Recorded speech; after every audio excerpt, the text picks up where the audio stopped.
आज हम जिस विषय पर बात कर रहे हैं वो सिर्फ मोटिवेशन या पॉजिटिव सोच से कहीं आगे की बात है। हमारे पास मास्टरिंग द इनर बैटल नाम के एक गाइड से कुछ अंश हैं और ये मानसिक कंडीशनिंग के बारे में है। इसका जो मूल विचार है वो बहुत शक्तिशाली है। सच कहूँ तो थोड़ा चौंकाने वाला भी, कि जीवन या हालात किसी को नहीं हराते बल्कि एक अप्रशिक्षित मन, एक अनट्रेन्ड माइंड हराता है। तो आज की हमारी चर्चा का मिशन यही समझना है कि ये मानसिक कंडीशनिंग आखिर है क्या और इसे असल जिंदगी में कैसे उतारा जा सकता है। बिल्कुल। और ये चर्चा एक बहुत ही एक बुनियादी सच से शुरू होती है जिसे हम अक्सर नजरअंदाज कर देते हैं। हर सिचुएशन में, चाहे वो कितनी भी छोटी या बड़ी हो, असल में दो लड़ाइयां एक साथ चल रही होती हैं। अच्छा। एक जो बाहर हो रहा है, जैसे ट्रैफिक जैम, ऑफिस का प्रेशर, कोई मुश्किल बातचीत, और दूसरी जो हमारे अंदर, हमारे मन में हो रही है। और इस गाइड का सबसे बड़ा तर्क ये है कि बाहरी परिस्थितियों को कंट्रोल करना हमेशा हमारे बस में नहीं होता। ये तो है। लेकिन हम उन पर रिएक्ट कैसे करते हैं, ये हमेशा हमारे कंट्रोल में हो सकता है। और यही एक चीज सब कुछ तय करती है। तो चलिए इसी को और गहराई से समझते हैं। ये अप्रशिक्षित और प्रशिक्षित मन के बीच का फर्क क्या है। गाइड में एक बहुत बड़ा दावा किया गया है कि लोग मुश्किल हालात में कमजोर होने की वजह से नहीं हारते। ये बात सुनने में थोड़ी अजीब लगती है क्योंकि आमतौर पर तो हम यही सोचते हैं। हाँ, ये एक दिलचस्प पॉइंट है, लेकिन इसमें एक बारीकी है। गाइड ये नहीं कह रहा कि शारीरिक या बाहरी कमजोरी मायने नहीं रखती। वो कह रहा है कि असली लड़ाई मन में हारी या जीती जाती है। स्रोत के मुताबिक लोग इसलिए नहीं हारते कि उनमें ताकत नहीं थी, बल्कि इसलिए हारते हैं क्योंकि वो घबरा जाते हैं। वे बहुत ज्यादा सोचने लगते हैं, ओवरथिंक करते हैं। अच्छा। वो भावनाओं में बहकर रिएक्ट करते हैं और डर को खुद पर हावी होने देते हैं। एक अनट्रेन्ड माइंड की आदत होती है कि वो हर समस्या को असल से कहीं ज्यादा बड़ा करके देखता है। हाँ, होता है ऐसा। वो हमेशा सबसे बुरे नतीजों की कल्पना करता है और नतीजतन बहुत जल्दी हिम्मत हार जाता है। ये मन की एक डिफॉल्ट सेटिंग जैसा है जब तक उसे ट्रेनिंग ना दी जाए। और इसके ठीक विपरीत एक प्रशिक्षित मन, वो शांत रहता है, साफ साफ सोचता है और सोच समझकर काम करता है। गाइड में एक बहुत ही सीधी और असरदार बात कही गई है।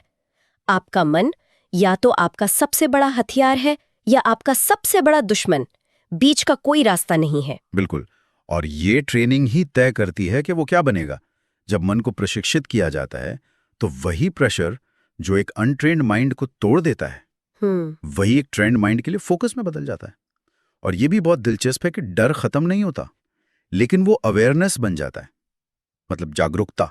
अच्छा, कि कहाँ ध्यान देने की जरूरत है। एग्जैक्टली। और असफलता, जिसे एक अप्रशिक्षित मन अपनी हार मान लेता है, वो एक प्रशिक्षित मन के लिए सिर्फ एक फीडबैक बन जाती है कि क्या काम नहीं किया और आगे क्या सुधारना है। सही बात। ये असल में अराजकता को स्पष्टता में बदलने की कला है। इस गाइड में एक बात ने मुझे सच में सोचने पर मजबूर कर दिया। वो है भावनात्मक अनुशासन का आइडिया। हम सब ने कभी ना कभी गुस्से या जल्दबाजी में कुछ ऐसा कहा या किया है जिसका बाद में पछतावा हुआ। ये कॉन्सेप्ट सीधा उसी दुखती रग पर हाथ रखता है। इसमें कहा गया है कि हर स्थिति में जीतने का मतलब कोई बहस जीतना नहीं है, बल्कि सेल्फ कंट्रोल को जीतना है। और यहाँ जो बात सबसे आकर्षक है वो है प्रतिक्रिया करने से पहले रुकने का विचार। गाइड की एक लाइन है, वह ठहराव ही शक्ति है। That pause is power. That pause is power. ये सिर्फ एक कहावत नहीं है, ये एक प्रैक्टिकल टूल है। सोचिए, ये वो चंद सेकंड का पल है जहां आप एक बिना सोचे समझे इमोशनल रिएक्शन, जैसे गुस्से में चिल्लाना या घबराहट में कोई फैसला लेना, और एक सोचे समझे विवेकपूर्ण एक्शन के बीच चयन करते हैं। यही सेल्फ कंट्रोल का केंद्र है। ज्यादातर लोग इस ठहराव का इस्तेमाल ही नहीं करते, वो बस ऑटो पायलट पर रिएक्ट कर देते हैं। लेकिन ये कहना आसान है, करना मुश्किल। असल जिंदगी में जब कोई आपको गुस्सा दिलाता है तो दिमाग में कोई ठहराव नहीं आता, बस एक रिएक्शन आता है। तो ये ठहराव असल में काम कैसे करता है? ये कोई जादुई बटन तो है नहीं। यही सबसे बड़ा भ्रम है। ये कोई जादुई बटन नहीं है, ये एक अभ्यास है, एक मसल की तरह जिसे ट्रेन करना पड़ता है। गाइड कहता है वो ठहराव ही शक्ति है, क्योंकि उस 1 या 2 सेकंड में आप अपनी पूरी जिंदगी की दिशा बदल सकते हैं। 1 या 2 सेकंड में? हाँ, सोचिए, एक गलत ईमेल का जवाब, गुस्से में कहा गया एक शब्द या डर में लिया गया एक बिजनेस डिसीजन, वो 1 सेकंड का ठहराव उन सब से बचा सकता है। ये शक्ति है नियंत्रण की। ऑटो पायलट से बाहर आकर ड्राइवर की सीट पर बैठने की। बिल्कुल। और इसकी शुरुआत सिर्फ एक गहरी सांस लेने से हो सकती है। और ये सीधे तौर पर आत्मविश्वास से जुड़ा है। यहाँ आत्मविश्वास को देखने का नजरिया ही अलग है। ये जोर से बोलना या छाती चौड़ी करके चलना नहीं है। नहीं, बिल्कुल नहीं। स्रोत के मुताबिक सच्चा आत्मविश्वास अंदर से आता है, एक तरह का आंतरिक ठहराव, जहां बाहरी उथल पुथल से आप अंदर से नहीं हिलते। बिल्कुल। ये आंतरिक ठहराव 3 चीजों से बनता है।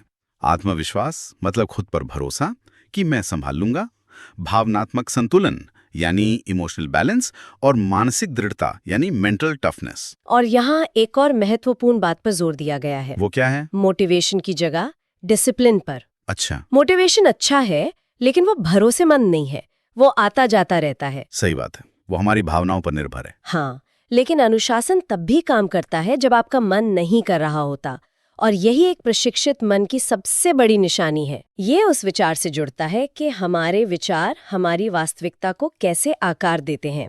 ये कोई नई बात नहीं है, हमने ये कई बार सुना है, लेकिन इस गाइड में इसे एक बहुत ही साफ क्रम में बताया गया है। हाँ, वो क्रम बहुत महत्वपूर्ण है, क्योंकि वो हमें दिखाता है कि बदलाव कहाँ से शुरू करना है। क्रम ऐसा है, बार बार आने वाले विचार धीरे धीरे हमारे विश्वास बन जाते हैं, बिलीफ्स। हम उन विचारों को सच मानने लगते हैं, फिर ये विश्वास हमारे एक्शन को दिशा देते हैं, और हमारे एक्शन ही हमारे परिणाम तय करते हैं। एग्जैक्टली। तो अगर जड़ को देखें तो सब कुछ एक विचार से शुरू हो रहा है। लेकिन क्या ये इतना आसान है? कई बार हमारे विश्वास इतने गहरे होते हैं कि हमें पता भी नहीं चलता कि वे सिर्फ एक विचार से शुरू हुए थे। उन्हें कैसे बदला जा सकता है? ये बहुत अच्छा सवाल है। आसान नहीं है, लेकिन ये संभव है। गाइड का तर्क है कि शुरुआत जागरूकता से होती है, अवेयरनेस से। पहले तो ये पहचानना कि मैं ये नहीं कर सकता सिर्फ एक विचार है, कोई अटल सच्चाई नहीं। उसे सिर्फ एक थॉट की तरह देखना। हाँ, एक बार जब आप विचार को एक विचार के रूप में देख लेते हैं तो आप उसे चुनौती दे सकते हैं।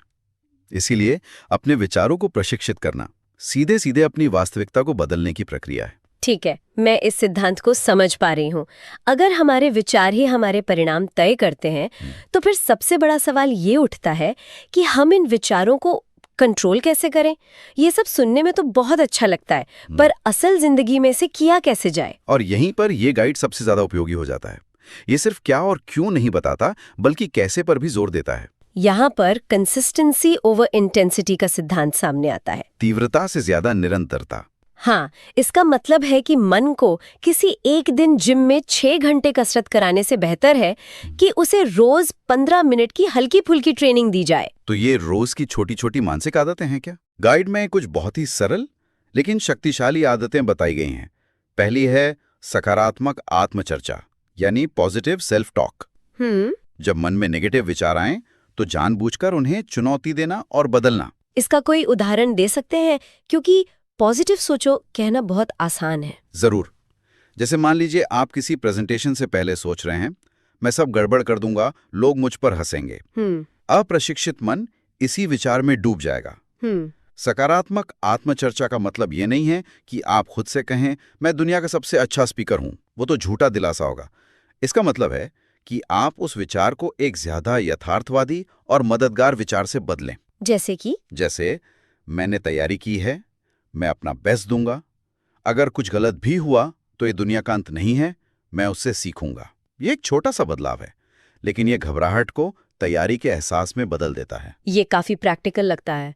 और दूसरी आदत क्या है? दूसरी है अपनी प्रतिक्रियाओं के प्रति जागरूकता रखना। जब गुस्सा आए या डर लगे तो बस उसे महसूस करना और पहचानना, न कि उस पर तुरंत एक्ट करना। अच्छा। बस अपने मन में कहना, ठीक है, मुझे अभी गुस्सा महसूस हो रहा है। हाँ। ये छोटा सा कदम आपकी भावना और आपकी प्रतिक्रिया के बीच थोड़ी सी जगह देता है। ये वही ठहराव है जिसकी हमने बात की थी। और इसके अलावा फोकस्ड ब्रीदिंग की भी बात है।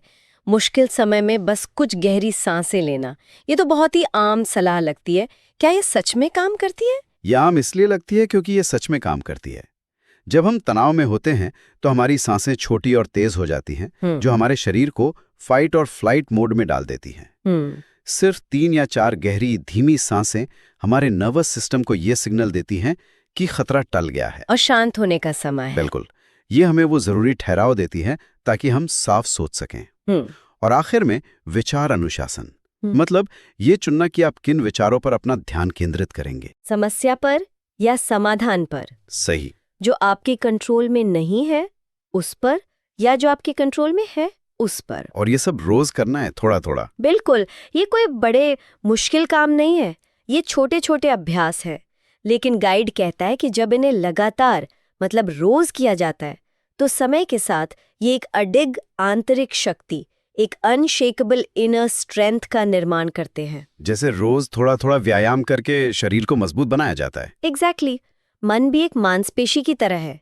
आप इसे जितना ट्रेन करेंगे, ये प्रेशर में उतना ही बेहतर परफॉर्म करेगा। और यही बात इसे हर किसी के लिए प्रासंगिक बनाती है, चाहे वो परीक्षा के दबाव का सामना करने वाला छात्र हो, दफ्तर में तनाव से जूझने वाला पेशेवर हो, या कोई उद्यमी। हाँ। सीधी सी बात है, ये हर उस इंसान के लिए है जो अपनी भावनाओं के हाथों मजबूर होकर थक गया है। दरअसल ये जीवन के हर क्षेत्र पर लागू होता है। एक एथलीट जो फाइनल मैच में प्रेशर में परफॉर्म कर रहा है, एक कलाकार जो क्रिएटिव ब्लॉक से जूझ रहा है, या कोई भी व्यक्ति जो एक मुश्किल रिश्ते को निभाने की कोशिश कर रहा है, हर जगह दो लड़ाइयां हैं, बाहरी और आंतरिक। और आंतरिक लड़ाई में जीत ही बाहरी नतीजों को तय करती है। तो इस पूरी चर्चा का सार क्या है? अगर हमें इसे कुछ पंक्तियों में समेटना हो तो क्या कहेंगे? मेरे ख्याल से सार ये है कि मानसिक शक्ति वो कोई जन्मजात गुण नहीं है, यह एक स्किल है जिसे सीखा जा सकता है। गाइड के अनुसार जो लोग जीतते हैं वे लकी नहीं होते, वो मानसिक रूप से ज्यादा तैयार होते हैं। हाँ, इसका एक सीधा साधा मंत्र है, अपने मन को प्रशिक्षित करें, शांत रहें, स्पष्ट रूप से सोचें और बुद्धिमानी से कार्य करें। यह एक जीवन भर चलने वाला अभ्यास है, कोई मंजिल नहीं। बहुत खूब। ये पूरी चर्चा दिमाग को एक नए नजरिए से देखने पर मजबूर करती है, एक टूल के तौर पर जिसे हम अपनी मर्जी से आकार दे सकते हैं। और अंत में एक विचारणीय बात यह है कि जब मन प्रशिक्षित हो जाता है तो गाइड कहता है कि हर स्थिति मैनेजेबल हो जाती है। और कई स्थितियां तो पदसरों में अपॉर्चुनिटीज में बदल जाती हैं, जहां एक अनट्रेन्ड माइंड को सिर्फ एक संकट, एक दीवार दिखाई देती है, वहीं एक ट्रेन्ड माइंड को एक अवसर, एक दरवाजा नजर आ सकता है। सही बात है। तो ये एक महत्वपूर्ण सवाल खड़ा करता है, अगर हर चुनौती को एक अवसर के रूप में देखा जा सकता है तो किसी के जीवन की सबसे बड़ी बाधा वास्तव में क्या है? बाहरी परिस्थितियां या आंतरिक प्रशिक्षण की कमी?